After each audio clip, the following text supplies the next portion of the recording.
चित्रा बाथम, आप कह रही हैं ऑपरेशन गीदड़ है, इधर सौरभ कह रहे हैं ऑपरेशन स्वाभिमान है, उधर शाइना एनसी कह रही है ऑपरेशन प्रगति है। आप बचा नहीं पाते हैं, जो अपने आप को मजबूत कर रहा है वो सफल होता जा रहा है।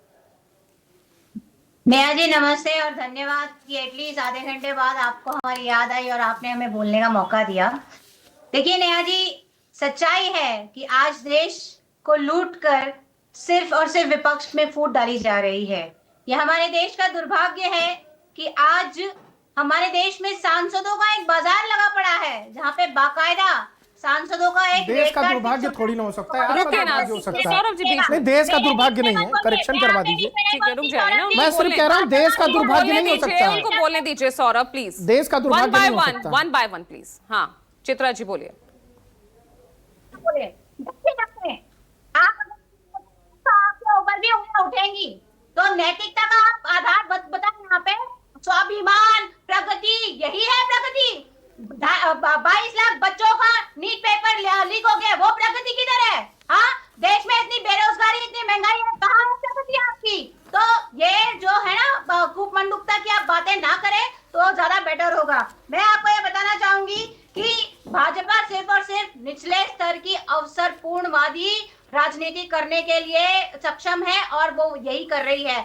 महाराष्ट्र जैसे पुरोगामी राज्यों में एकनाथ शिंदे ने गद्दारी का वायरस चला दिया है और आज हमारे देश की ये स्थिति है कि कोई भी सांसद या तो देश में लूट करने के हिस्से में शामिल होना चाहता है या तो फिर उसको ईडी, सीबीआई, आईटी इन सब का भय दिखा के उसको अपने पाले में करने की कोशिश की जाती है। ये सिर्फ और सिर्फ इस बात को लेकर के अगर इस तरह अरे अब आप करेंगे क्या? यहाँ पर जिस तरह से आप लोग आरोप लगा रहे हैं कि ये सब कुछ हो रहा है संसद में वो नंबर जुटाने के लिए, और 362 के लगातार करीब पहुंच रही है यहाँ पर एनडीए। सीधी सी बात है 12 साल में पहली बार जब महिला आरक्षण बिल के डिस्गाइज में इनका परिसीमन का जो बिल फेल हुआ था, उसी को वापस ये अभी मॉनसून सेशन में रीइंट्रोड्यूस करने वाले हैं और ये चाहते हैं कि इनका जो 850 का जो मैजिक फिगर है, जिसकी वजह से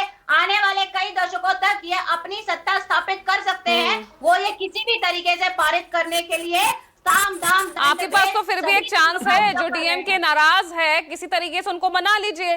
पता चला कि वो डीएमके भी उनके साथ बैठ गई, उनकी पीठ में तो खंजर मार दिया इन्होंने। उन्होंने ये बात जरूर करी है, लेकिन भाजपा को वो समर्थन देंगे ऐसी कोई बात नहीं है। मैं मीडिया से तो आपके भी तो साथ नहीं है ना, भाजपा को समर्थन नहीं देंगे। इशू बेस्ड समर्थन हो सकता है, लेकिन आपके तो अगेंस्ट कर रही है डीएमके। लिमिटेशन में आपने देखा था कि सबसे ज्यादा अगर नुकसान होगा तो वो साउथ के स्टेट को होगा। अगर डीएमके चाहती है कि साउथ के स्टेट को और उनके भविष्य की आपकी पार्टी ने खंजर मारा है डीएमके की पीठ पे। मोहब्बत के गठबंधन में बेवफाई का खंजर मार दिया आपने। नहीं, बीच में नहीं बोलिएगा प्लीज। पैसों के दम पे, वोट चोरी के दम पे 56 इंच का सीना यहाँ पे मत दिखाओ।